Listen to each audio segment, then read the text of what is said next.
আরে তুই এটা কি করলি? আমার খাবারগুলো ফেলে দিলি। আমার পরিবারে এই খাবার কি বেঁচে থাকতো? এখন আমি কি করব? কি এই সামান্য খাবার নিয়ে তুই টেনশন করতেছিস? তুই তো একটা মশা। আরে ভাই মশা তো তুই, দেখি আমাকে ব্যবস্থা করে দে। আরে আমি ব্যবস্থা করলে কি এইটুকু করব নাকি?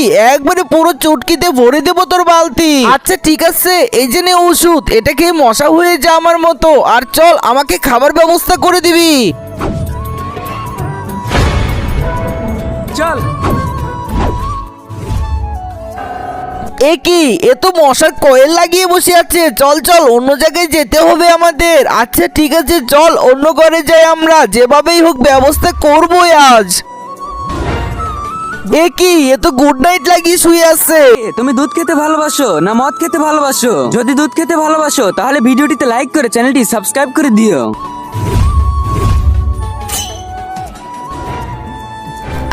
এই তো পেয়ে গেছি।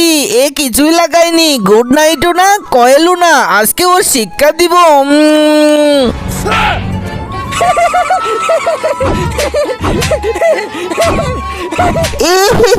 তুই আমাকে মারতে পারবি না, যতই চেষ্টা করিস আমি মারবো না। ওর কাছে কয়েলও নাই গুড নাইটও নাই, মারবি কিভাবে? আচ্ছা দাঁড়া, ওর থেকে বড় একটা অস্ত্র আছে।